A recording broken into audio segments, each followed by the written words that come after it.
அருட்பெருஞ்சோதி அருட்பெருஞ்சோதி தனிப்பெரும் கருணை அருட்பெருஞ்சோதி. எல்லா உயிர்களும் இன்புற்று வாழ்க, வள்ளல் மலரடி வாழ்க வாழ்க, கொல்லா விரதம் குவளை எல்லாம் ஓங்குக, நல்லோர் நினைத்த நலபெறுக, நன்றி நினைத்த எல்லோரும் வாழ்க இசைந்து. உலக மக்களே, அறிவார்ந்த அன்பர்களே, ஆண்மநேய ஒருமைப்பாட்டுடைய அன்பர்களே, வல்லப்பமான நம்ம கர்லிய திருவொற்பாவிலிருந்து அருட்பெருஞ்சோதி ஆண்டவருடைய திருவிளையாடல்களையும் அருட்பெருஞ்சோதி ஆண்டவருடைய மகனாகிய நமது பிள்ளை பெருமானவர்கள் எப்படி இந்த பூலோகத்திற்கு வருவிக்க உற்றார் என்பதையும், ஏன் இந்த பூலோகத்திற்கு வருவிக்க உற்றார் என்ற காரணங்களையும் திருவொற்பாவின் பாடலின் மூலமாக நாம் பார்த்து கொண்டிருக்கிறோம். அருட்பெருஞ்சோதியுடைய திருவிளையாடல் 1/1/1823 ஆண்டு தொடங்கி 30/1/1874 இரவு 12 மணி வரையிலும் 51 ஆண்டுகள் திருவிளையாடல் வந்து கொண்டிருக்கிறது. காரணம், ஏற்கனவே தோன்றிய 4 யுகங்களும் கிரேதயுகம், திரேதயுகம், துவார யுகம், கலியுகம், இந்த 4 யுகங்களிலுமே அழிந்து விட்டது. அப்போ அந்த யுகங்களில் தோன்றிய சமயங்களும் மதங்களும் மார்க்கங்களும் அழிந்து விட்டது. மக்களுக்கு அது தெரியாது, யாருமே மக்கள்கிட்ட சொல்லலை. உதாரணமாக கிரேத யுகத்திலே தோன்றிய கலங்க மார்க்கம், திரேத யுகத்திலே தோன்றிய திராவக மார்க்கம், துவாபர யுகத்திலே தோன்றிய நவநீத மார்க்கம், கலியுகத்தில் தோன்றிய பஸ்ம மார்க்கம், இந்த மார்க்கங்களாம் அழிந்து விட்டது. அப்போ இந்த யுகங்களும் அழிந்து விட்டது. கலியுகம் 1900 ஆண்டுகளிலே முடிவடைந்து விட்டது. அப்போது நாம் சதுர யுகத்தில் வாழ்ந்து கொண்டிருக்கிறோம். இதை வல்லற்பமானவர்கள் ஒளி யுகம் என்று கூறுவார், சக்தி யுகம் என்று கூறுவார். அப்போ இந்த உலகத்தில் இந்த யுகத்தில் வாழ்ந்து கொண்டிருக்கிற மக்களுக்கு ஒரு மார்க்கம் வேண்டும், ஒரு ஆன்மீக மார்க்கம் வேண்டும். அந்த ஆன்மீக மார்க்கம் சமரசமாக இருக்க வேண்டும், சுத்தமாக இருக்க வேண்டும். அதனால் அருட்பெருஞ்சோதி ஆண்டவர் சுத்த சன்மார்க்கம் என்ற ஒரு மார்க்கத்தை நிறுவி அதை தன் மகன் கையில் கொடுத்து உலக மக்களையெல்லாம் சுத்த சன்மார்க்கத்தில் இணைக்க வேண்டும் என்பதற்காகவே தன் அருளால் பெற்றெடுத்த ஒரு ஆண்மகனை பூலோகத்திலே ஒரு தாயின் கருவறையிலே இருக்க வைத்து பூலோகத்திற்கு வருவிக்க செய்தார். அப்படி வருவிக்க உற்ற இடம் நமது வல்லற்பமானவர்கள் வருவிக்க உற்ற இடம் சிதம்பரம் அருகிலே இருக்கின்ற மருதூர் என்ற ஒரு கிராமத்திலே சைவகுலத்திலே இருந்த ராமையா பிள்ளை சின்னையம்மையருடைய இல்லற வாழ்க்கையில் இறைவனுடைய மகனாக வருவிக்க உற்றார். அவர்களுக்கு ஏற்கனவே பிறந்த குழந்தைகள் உண்டு. அவர்கள் பிறந்தவர்கள், உலகியலிலே பிறந்தவர்கள், 2 ஆண் பிள்ளைகள் 2 பெண் பிள்ளைகள் அவர்களுக்கு உண்டு. ஆனால் நமது பிள்ளை பெருமானவர்கள் இறைவனுடைய மகனாக இறைவனுடைய திருவிளையாடலின் காரணமாக அந்த தாயின் கருவறையில் இருந்து இந்த பூலோகத்திற்கு வருவிக்க உற்றார் என்பதை திருவொற்பாவின் பாடலின் மூலமாக நாம் தெளிவாக பார்த்து கொண்டிருக்கிறோம். அதற்கு எடுத்துக்காட்டாக அருட்பெருஞ்சோதி அகவலிலே ஒரே ஒரு பாடல் போதும். ஆன்ற சன்மார்க்கம் அணிபெற என்னை தான் ஈன்று அமுது அளித்த இனிய நற்றாயை என்று கூறுவார். ஆக அப்படி வருவிக்க உற்ற பிறகு 5 மாத குழந்தையாக இருக்கும்போது மருதூர் அருகில் இருக்கின்ற பின்னலூர் என்ற கிராமத்திலே நமது பிறந்த பிள்ளை பெருமானவர்களுக்கு அருட்பெருஞ்சாண்டவர் தன் மகனுக்கு வைத்த பெயர் செல்வப்பிள்ளை. அதனால்தான் பிள்ளை பெருமான் என்று கூறுவதுண்டு. ஆக உலகியலிலே ராமையா பிள்ளை அவர்கள் அவருடைய குலதெய்வமான பின்னலூரிலே இருக்கின்ற ராமலிங்கேஸ்வரர் கோயிலை அழைத்து போய் அங்கே ராமலிங்கம் என்று பெயரிட்டார்கள். சிதம்பரத்திலே பெயரிட்டதாக கூறுவார்கள். அது தவறு, அது உண்மை அல்ல. பின்னலூர் என்ற கிராமத்திலே அவர்களுடைய குலதெய்வம் கோயில் ராமலிங்கேஸ்வரர் கோயிலிலே பெயர் வைத்தது. ஆக இப்படி 5 மாத குழந்தையாக நமது பிள்ளை பெருமானவர்கள் இருக்கும்போது தில்லையிலே சிதம்பரத்திலே ஒரு திருவிழாவிற்காக எடுத்து செல்லுகிறார்கள். அங்கே ஒரு திருவிழா நடக்கிறது. அங்கே இறைவனுடைய திருவிளையாடல் நடக்குது. இதை ஏன் கூறுகிறோம் என்றால், இறைவனுடைய திருவிளையாடல்களை சொல்ல வேண்டும். 51 ஆண்டு திருவிளையாடல்களை 8 ஆண்டுகளாக பிரிக்கிறார் அருட்பெருஞ்சோதி ஆண்டவர். 6 8 48. அப்போது பிள்ளை பெருமானவர்களுக்கு, நமது வள்ளற்பெருமானவர்களுக்கு ஒவ்வொரு 8 ஆண்டுகளிலும் எப்படி திருவிளையாடல் நடந்தது என்பதை உலக மக்களுக்கு சொல்ல வேண்டும். ஆக 5 மாத குழந்தையாக இருக்கும்போது அங்கே தனது மகனுக்கு அருட்பெருஞ்சோதி ஆண்டவர் வெட்ட வெளியாக காட்டுகிறார். வெட்ட வெளி என்பது சிதம்பர வெளி, சிதம்பர வெளி என்பது அருட்பெருஞ்சோதி ஆண்டவருடைய ஒளிவெளி. அதுதான் சிதம்பர ரகசியம் என்று கூறுவார்கள் பிள்ளை பெருமானவர்கள். தில்லை தளத்தடையை திரை தூக்க தரிசித்த போது வேய்வகை மேல் காட்டாதே எந்தனக்கை வெளியாய் காட்டிய மெய்புறவா மெய்ப்பொருளை என்று கூறுவார். இதற்கு அதுதான் அந்த பாடலுடைய உண்மை என்பதை உங்களுக்கு நான் எடுத்து சொல்ல கடமைப்பட்டிருக்கிறேன். அதன் பிறகு சில காலங்கள் கழித்து ராமையா பிள்ளை அவர்கள் இறந்தவுடனே சின்னம்மையார் அவர்கள் இந்த 5 குழந்தைகளையும் அழைத்து கொண்டு, ஏற்கனவே பிறந்த குழந்தைகள் 4 பேர், இறைவனால் வருவிக்க உற்றவர் நமது பிள்ளை பெருமானவர்கள், 5 குழந்தைகளையும் அழைத்து கொண்டு, அவங்களுக்கு தெரியாது இது இறைவனுடைய மகன், அவங்களுக்கு தெரியாது. நல்லா புரிஞ்சுக்கணும். நீங்கள் இந்த 5 குழந்தை அழைத்து கொண்டு பொன்னேரியார்கள் இருக்கின்ற சின்னக்காவனம் என்ற கிராமத்துக்கு செல்லுகிறார்கள். அங்கு சில காரணங்களால் இருக்க முடியவில்லை. சென்னையிலே வந்து குடியேறுகிறார்கள். ஏழுகணர் பகுதியில் இருக்கின்ற வீராசாமி தெருவிலே குடியேறுகிறார்கள். இதுதான் முன்னுரை. இனி ஒவ்வொரு 8 ஆண்டுகளிலும் நமது பல்லப்பமனுடைய நிலை என்ன என்பதை பார்க்க போகிறோம். இப்போ நமது குழந்தை இறைவனுடைய மகன். அப்போ அவர் கூட மகனு தெரியாது, சின்ன குழந்தை. அவர் வளர்ந்து கொண்டு இருக்கிறார். பள்ளியிலே கொண்டு போய் சேர்க்கிறார்கள். பள்ளியிலே படிக்க முடியாதுன்னு வெளியே வந்துடுறார். இவர் வரல, அவருடைய அப்பா அருப்பஞ்சாண்டவர் திருவிளையாடல் நடக்குதுங்க. அவரை படிக்க விடக்கூடாது சொல்கிறாரே, பாட்டில் சொல்கிறாரு வளர்ப்பமானவர்கள். முன்னையே எந்தனை கல்வி பயிற்றாது எந்தனை கல்வி பயிற்றுவித்து முழுதும் உணர்வித்து உடல் வலுதலாம் தவிர்த்து என்னை பள்ளி எழுப்பிய அருப்பறிஞ்சோது என் அப்பனே பள்ளி எழுந்தருவை என்று எங்கே 6ஆம் திருமுறையில் வந்து சொல்லுவார். திருப்பள்ளி அளிக்கில் வந்து சொல்லுவார்.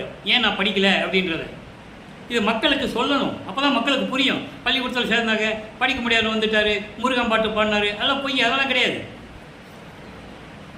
திருவருட்பால் இருக்கிற உண்மைகளை நம்ம சொல்லணும். அப்போது தன் மகன் யாரிடமும் இந்த உலகியல் படிப்பை படிக்கக்கூடாது, இந்த சந்த படிப்பை படிக்கக்கூடாது என்றும், தன் மகன் யாரையும் இந்த உலகிலே இந்த உலகத்திலே குருவாக ஏற்றுக்கொள்ளக்கூடாது. இது அருப்பஞ்சாண்டுடைய திருவிளையாடல். தன் மகன் வெள்ளையாடை தான் அணிய வேண்டும். இந்த நிலையில் இறைவனுடைய திருவிளையாடல் நடந்து கொண்டிருக்கிறது. பள்ளியில் படிக்க முடியாது வந்துட்டார். அப்போ அந்த வீட்டில் எவ்வளோ பிரச்சனை அந்த குழந்தைக்கு இருக்குன்னு நமக்கு தெரியும். நமது குழந்தை இறைவன் பள்ளியிலே படிக்க முடியாத வந்த உடனே வீட்டில் பிரச்சனைகள் வருது, வீட்டில் இருக்க முடியல. அப்போ ஒரு தனிமையான ஒரு இடத்தை தேடுகிறார். அப்படி கிடைச்ச இடம் தான் அந்த கந்தகோட்டம் என்ற முருகன் கோயில். அங்கே போய் படுத்துக்குவார். எல்லாரும் எந்திரிக்க முன்னால் போய் எந்திரிச்சு போயிடுவார். இரவு வந்த உடனே எல்லாம் தூங்கின பிறகு தான் வீட்டுக்குள்ளே வருவார். இவர் ராமலிங்கத்தை காணனே இவங்க தேடுவாங்க, அவ்வளோதான். இந்த நிலை தொடர்ந்து கொண்டு இருக்கிறது 8 ஆண்டுகள் வரைக்கும். இப்போ 2வது 8 9வது ஆண்டு தொடங்குகிறது. அருப்பெருஞ்சோதி ஆண்டவர் தன் மகன் முன் எழுந்தருளி, மகனே, நீ என் மகன், என்னால் வருவிக்க உற்றவன். உன்னால் இந்த பூலோகத்தில் சில காரியங்கள் நடக்க வேண்டியது இருக்கிறது. அதற்கு உனக்கு முன்பருவம் பின்பருவம் காட்டி அருள் செய்வேன். பயப்படாதே, அஞ்சாதே மகனே, ஞானத்தை பெற்றுக்கொள் என்று சொல்லி ஞானத்தை கொடுத்து விட்டு மறைந்து விடுகிறார். அதன் பிறகு நமது பிள்ளை பெருமானவர்களுக்கு மறைப்பு நிலை ஏற்படுகிறது. மறைப்பு நிலை. அருப்பெருஞ்சோதி ஆண்டவர் யாருன்னு அப்போ அவருக்கு தெரியாது. சுத்த சன்மார்க்கம் என்னன்னு அவருக்கு தெரியாது. சைவ சமயத்தில் இருந்து வருவிக்க உற்றதனால் சைவ சமயத்தின் தலைவனாகிய சிவபெருமானை தலைவனாக ஏற்றுக்கொண்டு, இறைவனாக ஏற்றுக்கொண்டு, நமச்சிவாயா சிவாய நமா, ஓம் சிவாயா சிவா சிவா என்ற மந்திரங்களை சொல்லி சிவபெருமானை வழிபட்டு கொண்டிருக்கிறார். இறைவனிடம் தன் தந்தையிடமிருந்து ஞானத்தை பெற்ற பிறகு 9வது ஆண்டிலிருந்து 12 ஆண்டுகளுக்குள் பாடல்கள் பாடுகின்ற ஞானத்தை பெற்றுக்கொள்ளுகிறார். இவர் பாடலை பாடுகிறார். 1ஆம் திருமுறை உருவாகிறது. நல்லா கவனிக்கணும் மக்களே. இப்போ அவருக்கு அருப்பஞ்சாண்டவர் யாருன்னு தெரியாது. இவர் சைவ சமயத்தில் தான் இருக்கணும். ஏன்னா அதில் இருந்துக்கிட்டு அதுக்கப்புறம் வெளியே வந்த பிறகு அது இல்லை, அது பொய் என்று சொல்ல வேண்டும். அதற்கான ஆதாரங்கள் திருவருட்பாவில் இருக்கிறது, யாராலையும் மறுக்க முடியாது. ஆக இந்த நிலையில் இருக்கும்போது அவர் சிவபெருமானை பற்றி வழிபடுகிறார். 1ஆம் திருமுறை உருவாகிறது. 8 திருமுறைகள், 712 பாடல்கள். அதிலே திருவருள் முறையீடும் வடிவுடை மாணிக்கமாலை என்ற பதிகத்தில் இருக்கின்ற பாடல்களை எல்லாம் அருப்பெருஞ்சோதி ஆண்டவருடைய திருவிளையாடல் என்ற பதிவுகளிலே நாம் பார்த்து விட்டோம். இன்னும் நிறைய விளக்கங்கள் சொல்ல வேண்டியது இருக்கிறது. அதனால் சிவனேசவன்மா என்ற பதிகத்தில் இருக்கின்ற பாடலுடைய விளக்கங்களை பார்த்து கொண்டிருக்கிறோம். மொத்தம் 100 பாடல்கள். இதுவரை 90 பாடலுடைய விளக்கங்களை பார்த்திருக்கிறோம். இன்றைக்கு 91வது பாடல். இப்போ வல்லற்பமானவர்கள் இருந்த இடத்தில் இருந்து கொண்டு 12 வயதுக்குள், வயது என்று கூட சொல்லக்கூடாது, பிறந்து இறந்து இறக்கிறவனுக்கு தான் வயது உண்டு. பிள்ளை பெருமானவர்களுக்கு ஒவ்வொரு யுகத்திலேயும் இருந்தவர் அவர். அவருக்கு பிறப்பு இறப்பு இல்லை. இறைவனுடைய மகனாகவே இருந்து கொண்டிருக்கின்றவர் என்பதை இங்கே நான் பதிவு செய்ய கடமைப்பட்டிருக்கிறேன். ஒவ்வொரு யுகத்திலேயும் நான் இருந்தேன் என்பதை திருவருட்பாவி பாடலிலே இருக்கிறது. யாரும் மறுக்க முடியாது. அந்த உண்மைகளெல்லாம் மக்களிடம் யாரும் சொல்லவில்லை என்பதால் வள்ளலாரை பற்றி யாருக்கும் தெரியவில்லை. பொதுப்படையாக சொன்னார்கள். சோறு போட சொன்னார்னு சொன்னாங்க. வாடிய பயிரை கண்டபோதெல்லாம் வாடினேன் என்று சொன்னார்கள். வாடிய பயிர் என்பது அவங்கள் சொன்ன விளக்கம் வேற. கரசக்காட்டுக்குள்ளே நடந்து போனார், கம்பம் பயிர் சோள பயிர் வாடி கிடந்தது, அதை பிடிச்சிட்டு அழுதாரு, கண்ணீர் விட்டார், அதெல்லாம் சொல்லுவாங்க இல்லையா? இறைவன் கண்ணீர் விட வேண்டிய அவசியம் இல்லை. இறைவன் எதுக்கு அழுகணும்? அவர் வாடிய பயிரை கண்டபோதெல்லாம் சொன்னது அனைத்து உயிர்களையும், 84 லட்ச யோனி பேதங்கள் உயிர்கள் உண்டு, அந்த உயிர்களை சொன்னார். அதை தான் பயிர்கள் என்று சொன்னார் என்பதை நீங்கள் புரிந்து கொள்ள வேண்டும். அது மட்டும்தான் சொன்னாருன்னு எல்லாரும் சொன்னாங்க அவ்வளோ மக்கள்கிட்ட, அப்படி அல்ல என்பதை நம்ம பார்த்து கொண்டிருக்கிறோம். இப்போ 12 ஆண்டுகளுக்குள் இருக்கும்போது சிவபெருமானை எப்படி பாடுகிறார்? சரியை, கிரியை, யோகம் என்ற 12 நிலைகளில் இருந்து கொண்டிருக்கிறார். சரியை என்பது தான் நினைத்த கடவுளை, தான் நினைத்த ஒரு தெய்வத்தை உருவகப்படுத்துவது. சிவபெருமான்னா சைவ சமயத்தின் தலைவன். சிவபெருமான் எப்படி இருப்பார்? ஜடை போட்டிருப்பார், தலையில் கொண்டையில் கங்கையை வச்சிருப்பார், பாம்பஸ் வச்சிருப்பார், கையில் உடுக்கையும் சூலாயுதம் வச்சிருப்பார்.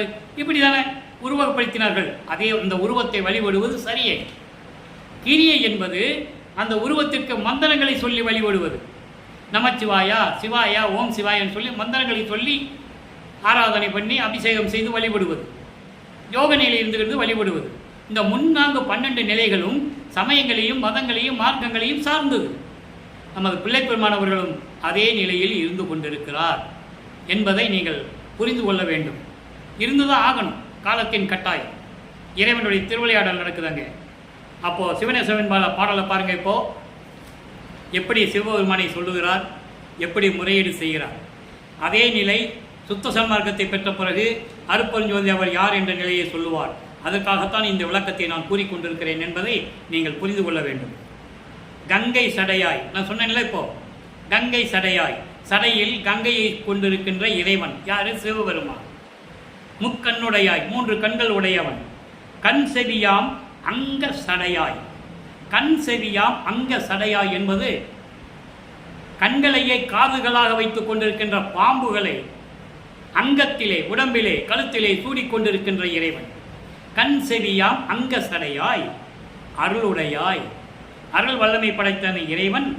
மங்கைக்கு ஒரு கூறு அளித்தாய். கூறு என்பது ஒரு பகுதி, மங்கை என்பது ஒரு பெண். உமையாளுக்கு இடது பக்கத்திலே ஒரு பகுதியை கொடுத்தவர் சிவபெருமான். சிவபெருமானை உருவகப்படுத்துகிறார். இப்படியெல்லாம் இருக்கின்ற இறைவனை உன்னை தொழுதும் இந்த நாயேன் இருகூறு அளித்தேன். இருகூறு ஏன்? இதற்கு இப்படிப்பட்ட இருக்கின்ற நீ என்னை இந்த பூலோகத்துக்கு வருவிக்க செய்துவிட்டு என்னைக்கு மட்டும் இடர்களையும் துன்பங்களையும் ஏன் தந்து கொண்டிருக்கிறாய்? விரைவில் வந்து எனக்கு அருள வேண்டாமா? ஏன் பிறந்தேன் என்று நினைத்துக் கொண்டிருக்கும் போது உனது மகன் என்று எனக்கு நீ அறிவித்தாய்.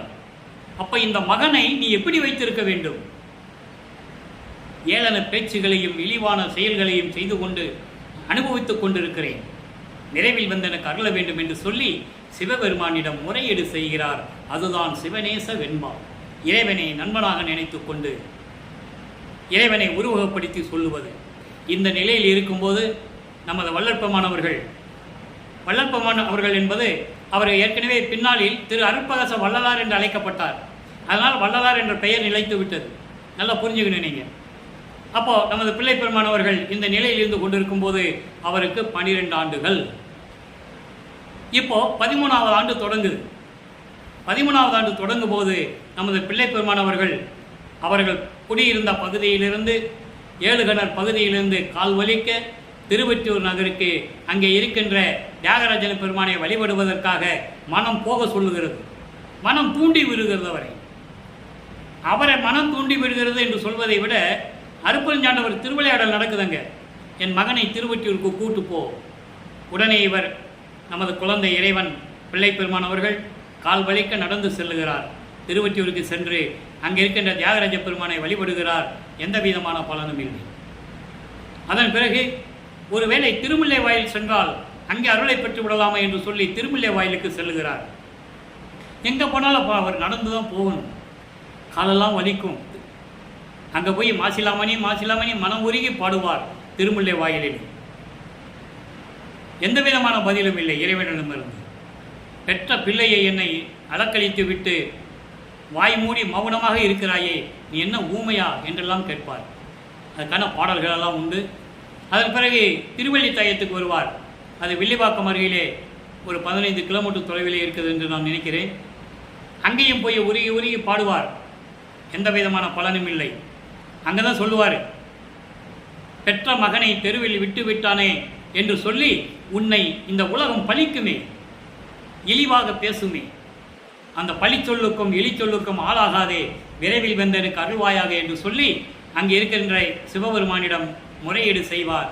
எந்த விதமான பலனும் இல்லை. ஆகவே அங்கேயே சொல்லிட்டு வந்துடுவார், இனிமே திருமுல்லை வாயிலுக்கும் திருவள்ளி தாயத்துக்கும் நான் வர முடியாது சாமி, எங்கள் அப்பனே எனக்கு கால் வலிக்குது, என்னால் வர முடியாது என்று சொல்லி திருவொற்றியூருக்கு நிரந்தரமாக சென்று கொண்டிருக்கிறார். இப்போ 2ஆம் திருமுறை உருவாகிறது. 113 பதிகங்கள், 1207 பாடல்கள். இதுவரை 38 பதிகங்களுடைய விளக்கங்களை பார்த்திருக்கிறோம். இன்று 39வது பதிகம், பற்றின் திறம் பகிர்தல். பற்றின் திறம் பகிர்தல் என்பது இறைவனுடைய பற்றை, இறைவனுடைய அருளை, அதை பற்றி சொல்லுவது. பகிர்தல் என்பது சொல்லுவது. நல்லா கவனிக்கணும். சுத்த சன்மார்க்கத்தை வாங்கின பிறகு இதே பதிகம் 39 அங்கே இருக்கு. அங்கே என்ன சொல்லுவார்னு பார்க்க போகிறோம். அந்த வித்தியாசத்தை நீங்கள் தெரிஞ்சுக்கணும். நல்லா கவனிக்கணும். தாமனை அன்பர்களை, நான் ஏற்கனவே கூறியது போல நான் சொல்லுகின்ற விளக்கங்கள் எல்லாம் இறைவனால் அருளப்பட்டது. என் தந்தை வள்ளற்பெருமான் அவர்கள் எனக்கு அருளிய அந்த விளக்கங்களை உங்களுக்கு நான் கூறிக்கொண்டிருக்கிறேன். நான் இலக்கணம் இலக்கியம் படித்தவன் அல்ல. இறைவன் கொடுத்த விளக்கங்களை உங்களுக்கு நான் கூறிக்கொண்டிருக்கிறேன் என்பதை பணிவொன்முடன் தெரிவித்துக் கொள்கிறேன். தாமனை, மழுமான தரித்த செங்கரனை. சிவபெருமான சொல்றாரு, தகையனை, சங்கரன் தன்னை, சேமனை, ஒற்றி தியாகனை, சிவனை, தேவனை தேர்ந்து நின்று ஏத்தா. இப்படிப்பட்ட இறைவனை மனதில் நினைத்து வணங்காத ஊமரை, நீண்ட ஓதியரை, புதிய ஒற்றரை, துட்டரை, பகை சொல் நாமரை, நரக நாடரை கண்டால் நடுங்குவ நடுங்குவ மனமே. மனதிடம் சொல்லுவது போல உலக மக்களுக்கு சொல்றார். எப்படி சொல்றார் பாருங்க. தாமனை, தாமனை என்பது மலர்கள் சூடிய இறைவன். சிவனுக்கு பிடித்த மலர் கொன்றை மலர். இதை இறைவன் அருள் பெற்றிருந்தால்தான் இந்த விளக்கத்தை சொல்ல முடியும். தாமனை என்பது கொன்றை மலர்களால் சூடிய, மலர்களை சூடிய மாலையை மார்பில் அணைந்த இறைவன் சிவபெருமான். அப்படிப்பட்ட இறைவனை மழுமான தரித்த செங்கரனை. மழுமான என்பது பரிசு என்ற சிவ ஆயுதம். சிவபெருமானுக்குரிய ஆயுதம் பரசு ஆயுதம். வேற யாருக்கும் அது இருக்காது. அப்படிப்பட்ட சிவபெருமானை வணங்கி தவம் இருந்து ஏமாற்றி வாங்கி கொண்டான் பரசுராமன். கிரேத யுகத்திலே பரசுராமன் பரசு ஆயுதத்தை அந்த கோடாரியை வைத்திருப்பான். திருமாலுடைய அவதாரம் அவன். ஆனால் சிவபெருமானிடம் அதாவது தவம் இருந்து சிவபெருமான் இருக்கின்ற கோடாரியை வாங்கி கொண்டான். அதை பிற்காலத்தில் வள்ளல் பெருமான் வாங்கி கொண்டார். சித்தி வளாகத்தில் இருக்கு, யாரும் மறக்க முடியாது. எந்த பதத்தலை விட்டு எந்த ஆயுதமும் கிடையாது, பூரா பறிச்சாச்சு. பறித்து அருப்பஞ்சாண்டர் மகன்கிட்ட கொடுத்துட்டார். ஆயுதம் இல்லாத இறைவனை பார்க்கிறீர்கள், அவர்தான் வள்ளல் பெருமான். அருப்பெருஞ்சோதி ஆண்டவர், ஜோதி வடிவில் இருக்கின்ற இறைவன் அவருடைய மகன் வள்ளல் பெருமான் அவர்கள் என்பதை நான் பதிவு செய்ய கடமைப்பட்டிருக்கிறேன். அப்படி பரசு ஆயுதத்தை கொண்ட செங்கரனை, தகையனை, மேன்மையான இறைவனை, சங்கரனை. சிவபெருமானுக்கு சங்கரன் ஒரு பேர் இருக்கு. அவனுக்கு 1000 பேர் உண்டு. சங்கரன், மாசிலாமணி, சுந்தர மகாலிங்கம், சந்தன மகாலிங்கம், லொட்டு லொஸ்கு, நம்ம மதுரையில் இருக்கிற சொக்கன், சிதம்பரத்தில் இருக்கிற நடராஜ், இப்படி நிறைய பெயர்கள் உண்டு. ஆனால் இறைவன், ஒரே இறைவனுக்கு இத்தனை பெயர்கள். அது சமயத்தை சார்ந்த தலைவன் சிவபெருமான். வைஷ்ணவ சமயத்தை சார்ந்தவன் திருமால். அவனுக்கு எத்தனையோ பெயர்கள் உண்டு, ஆயிரக்கணக்கான பெயர்கள் உண்டு. ஆனால் ஒரே இறைவனுக்கு ஒரே பெயர் அருப்பெருஞ்சோதி என்பதை நீங்கள் மறந்துவிடக்கூடாது. அதனால தான் இந்த விளக்கத்தை உங்களை நான் சொல்லிக்கிட்டு இருக்கேன். 2ஆம் திருமுறையை சொல்லி 6ஆம் திருமுறையை சொல்கிறேன். அப்படிப்பட்ட இறைவன், இப்படிப்பட்ட இறைவனை மனதில் நினைத்து வணங்காதவர்களை மனமே நம்ம பார்க்கறதுக்கு நடுங்கணும், அவங்கள நினைக்கக்கூடாதுன்றாரு. எப்படிப்பட்டவங்க? ஊமரை, ஊமை போன்று இருக்கின்றவர்களை, நீண்ட ஓதியரை, நீண்ட ஓதியர்னா ஓதி மரம். ஓதி மரம் பெருசாக வளரும், ஆனால் எதுக்கு உபயோகப்படாது. வீட்டுக்கு ஜன்னலுக்கு அதை கூட செய்ய முடியாது. அப்படிப்பட்ட ஓதி மரம் போல இருக்கின்றவர்கள் எதற்கும் பயன் இல்லாதவர்கள் என்று சொல்லுகிறார். எதுக்கும் பயன் இல்லாதவர்கள், புரோஜனம் இல்லாதவங்க, உபயோகப்படாதவங்க, இவங்களை எல்லாம், அதாவது துஷ்டர்களை, பகை எண்ணம் கொண்டவர்களை, நரகத்துக்கு செல்லக்கூடியவர்களை, இவர்களாம் யாரு? இறைவனை உள்ளத்தில் நினைக்காது வணங்காதவர்கள். உள்ளத்தில் நினைக்க வணங்காதவர்களை, இப்படிப்பட்டவர்களை நம்ம நினைத்தாலே மனசு நடுங்குது நடுங்குது நடுங்குதுன்னு சொல்றார். எனவே அன்பர்களே, வல்லப்பெருமான் அவர்கள் அதாவது 1824ஆம் ஆண்டிலிருந்து 1840 ஆண்டுகள் வரை 16 ஆண்டுகளில் எந்த நிலையில் இருந்து கொண்டிருந்தார்? இதே நிலை. அவர் சென்னையிலே 33 ஆண்டுகள் இருக்கிறார். ஒவ்வொரு 8 ஆண்டுகளுக்கும் என்ன நடந்தது என்பதை தான் நாம் பார்த்து கொண்டிருக்கிறோம். 3வது 8 வரும்போது 24. அந்த 8 ஆண்டுகளில் என்ன நடந்தது என்பது 3ஆம் திருமுறை. 19 பதியங்கள், 235 பாடல்கள். 4வது 8 வரும்போது 4ஆம் திருமுறை. 12 பதியங்கள், 238 பாடல்கள். அதெல்லாம் நம்ம பார்க்க போகிறோம். இப்போ 16 ஆண்டுகள் வரைக்கும் வல்லப்பெருமான் அவர்கள் இந்த நிலையில் இருந்து கொண்டிருக்கிறார். உங்களுக்கு தெளிவாக தெரிஞ்சிச்சு இல்லை? இப்போ சுத்த சன்மார்க்கத்தை வாங்கின பிறகு இறைவன் யார்? அவர் எப்படிப்பட்டவர்? அப்படிப்பட்ட இறைவன் தன் மகனை பூலோகத்திலே வந்து எப்படி அருளை கொடுக்கிறார் என்பதை பார்க்க போகிறோம். நல்லா கவனிக்கணும். நீங்கள் வல்லப்பெருமானை பற்றி 203 ஆண்டுகள் சொன்ன கதைகள்லாம் மறந்துடுங்க. அது பொதுப்படையாக பேசுனாங்க. அவர் ஏன் காணலைன்னா எங்கே போனாருன்னு தெரியல, எந்த ஊருக்கு போனாருன்னு தெரியல, 6 மாதம் ஆச்சு, எங்கே சுற்றுறாருன்னு தெரியலன்னு சொல்லுவாங்கல்ல. அவர் எங்கே இருந்தார்? சிவஞான வழியில் விண்ணுலகத்தில் இருந்தார் என்பதை பாடலிலே விளக்கம் உண்டு. அதை இப்போ நம்ம பார்க்க போகிறோம். நல்ல கவனிங்க. இறைவன் எப்படிப்பட்ட இறைவன்? அருட்பெருஞ்சோதி ஆண்டவர். சிரம்பெரு வேதம் ஆகமத்தின் அடி நடுவும் முடியும் செல்லாத நிலை அதுவாய். அதாவது உலகத்தில் சொல்லப்பட்ட முதன்மையான நூல்கள் என்று சொல்லப்பட்ட வேதங்கள், ரிக் வேதம், யசுர் வேதம், சாம வேதம், அதர்வண வேதம், 4 வேதங்களும், ஆகம நூல்கள் 28, நிறைய நூல்கள் இருக்கு.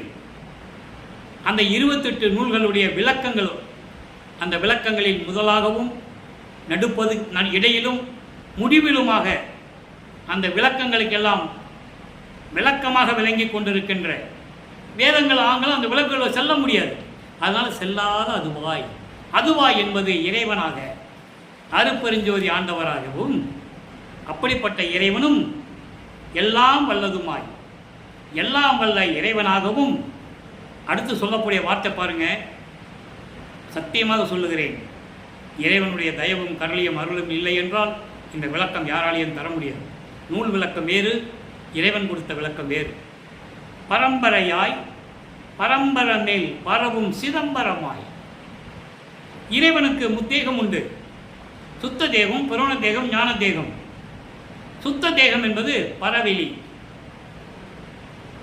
புராண தேகம் என்பது பரம்பரை வெளி, ஞான தேகம் என்பது பராபர வெளி. பர அறிவு, பரம்பரை அறிவு, பராபர அறிவு. அதை இங்கே சொல்கிறேன். பரம்பரை அறிவு, பராபர அறிவு அப்படி இருக்கின்ற நிலையில் சிதம்பரமாய். சிதம்பரம் என்பது அருட்பெருஞ்சோதி. நீங்கள் உடனே சிதம்பரம்னா சிதம்பரம் ஊருன்னு நினைச்சிடக்கூடாது. சிதம்பரம்னா நடராஜர் இருக்கிற ஊர் அப்படின்னு நினைக்கக்கூடாது. சிதம்பரம் என்பது அருட்பெருஞ்சோதி, சித்து பிளஸ் அம்பரம், மெஞ்ஞானம் உடைய திருச்சிற்றம்பலம். அம்பலம் என்பது அம்பலம், அம்பலம் என்பது திருச்சிற்றம்பலம். சித்து பிளஸ் அம்பரம், மெஞ்ஞான நிலையில் இருக்கக்கூடிய இறைவன் யாரு? அருட்பெருஞ்சோதி. மற்றவர்களெல்லாம் கர்ம சித்தி, யோக சித்தியில் சென்றவர்கள். ஞான சித்தி யாருக்கும் கிடையாது, மெஞ்ஞானம் யாருக்குமே கிடையாது. நடராஜனே ஒரு கர்ம சித்தர். தெளிவாக நம்ம விளக்கங்கள் சொல்லலாம். ஆக அப்படி சிதம்பரமாகவும் அருட்பெருஞ்சோதியாகவும் பரவெளி, பரம்பரவெளி, பராபரவெளி. அதுக்கான விளக்கங்கள் நான் இன்னும் சொல்ல கடமைப்பட்டிருக்கிறேன். அகவெளியிலே அது உண்டு, நான் பின்னால் சொல்லுகிறேன். பதிவெளியில் விளங்குகின்ற பதிவெளி என்பது, பதி என்பது கடவுள். கடவுள் எந்த வெளியில் இருக்கிறாரு? சுத்த சிவஞான வெளியில் இருக்கின்ற சத்தியஞான சபை. திருவிற்பாவிலே சொல்லப்படுகின்ற சத்தியஞான சபை எல்லாம் அங்கே இருக்கின்ற சத்தியஞான சபை. அங்கே மக்கள் செல்ல முடியாது என்பதற்காக வள்ளலார் அதே மாதிரி வடலூரிலே சத்தியஞானத்தை விரும்பி மக்களுக்காக அருளினார், உலக மக்களுக்காக என்பதை நீங்கள் புரிந்து கொள்ள வேண்டும். அப்போ அந்த பரவெளியில் அப்படிப்பட்ட சுத்த சிவஞான வெளியில் விளங்குகின்ற, அடுத்து சொல்றார் பாருங்க, மதி சிவ மேடையிலே.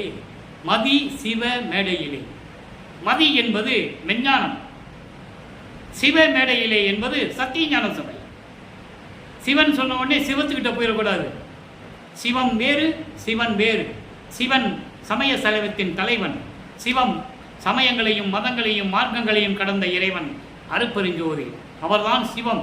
சிவம் ஒன்றே பொருள் என கண்டறிவேன், ஞானசரியர் சொல்வார். பொறித்த மதம் சமயம் எல்லாம் பொய் பொய்யே, அவற்றில் புகுதாதே.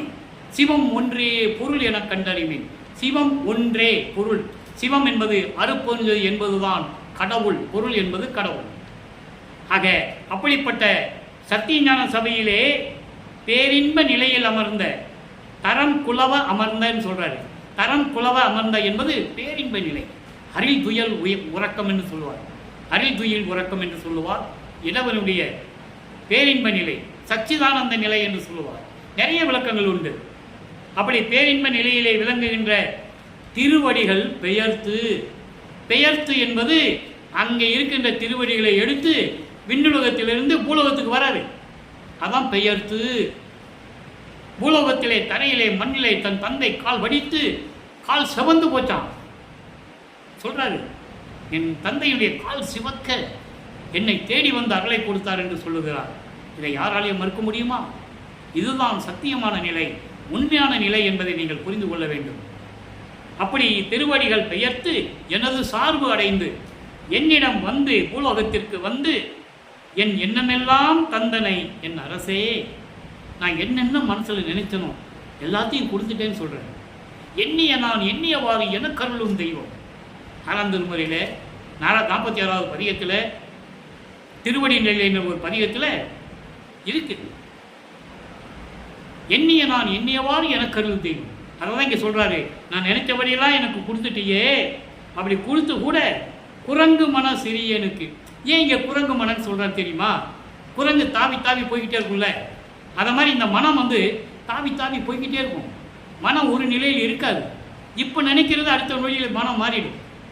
அப்படிப்பட்ட மனமுடைய எனக்கு இங்கு, இங்கு என்பது இந்த பூலோகம். எங்கே? விண்ணுலகத்திலிருந்து அங்கே இருக்கிற திருவடிகள் அங்கிருந்து நடந்து வந்து பூலோகத்துக்கு வந்து பூலோகத்தில் நடந்து வந்து எனக்கு நான் நினைச்சதெல்லாம் கொடுத்துட்டியே, இது போதாதா? மகனுக்கு இது போதாது என்று சொல்லி கொடும்புலை ஏன் குடிசையிலும் குலவி நுழைந்தனையே. நான் ஏற்கனவே சொல்லியிருக்கேன், குடிசை என்பது 2 வகை. அவர் தங்கி இருக்கிறது குடிசை, உள்ளத்தையும் குடிசைன்னு சொல்லுவார். உள்ளம் எனும் குடிசையிலும் குலவி நுழைந்தனையே அப்படிலாம் சொல்லுவார்.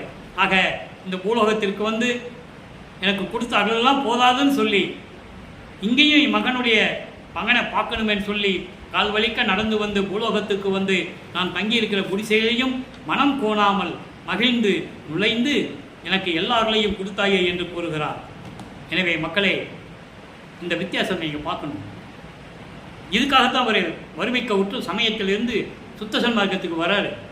எனவே இனிமேல் இந்த பிரபஞ்சத்தில் நிலைத்து நிற்கக்கூடிய ஒரே மார்க்கம் இறைவன் அருளிய சமரச சுத்த சன்மார்க்கம். எனவே உலக மக்களே, நீங்களாம் சுத்த சன்மார்க்கத்தில் இணைந்து அருட்பெருஞ்சோதி அருட்பெருஞ்சோதி தனிப்பெருங்கருணை அருட்பெருஞ்சோதி என்ற மகாமந்திரத்தை சொல்லி சைவ நெறியில் இருந்து, சைவ நெறி என்பது புலாலை மறுக்க வேண்டும், அசைவ உணவுகளை மறுக்க வேண்டும், மாமிச உணவுகளை மறுக்க வேண்டும். சைவ உணவுகளை எடுத்துக்கொண்டு இறைவனை வணங்கி தீப வழிபாடு செய்து இறைவனுடைய அருளையும் செல்வங்களையெல்லாம் பெற்றுக்கொண்டு இந்த வையகத்திலே நீங்கள் வாழ்வாங்கு வாழ வேண்டும். நோயற்ற வாழ்வில் வாழ வேண்டும், மரணமில்லா பெருவாழ்வில் வாழ வேண்டும். இறைவன் கொடுத்த தயவாலையும் கருணையாலையும் இறைவனுடைய ஆசி பெற்றவன் என்ற வகையில் இந்த வள்ளலார் ஊழியர் உங்களை வாழ்த்தி வணங்கி விடைபெறுகிறேன். நன்றி, வணக்கம். அருட்பெருஞ்சோதி அருட்பெருஞ்சோதி தனிப்பெருங்கருணை அருட்பெருஞ்சோதி. நாளையும் இறைவனுடைய திருவிளையாடல்கள் வரும். இறைவனுடைய நிலையை கண்டு மகிழ்ந்து கேட்டு இறைவனர்களை பெற்றுக்கொள்ளுங்கள்.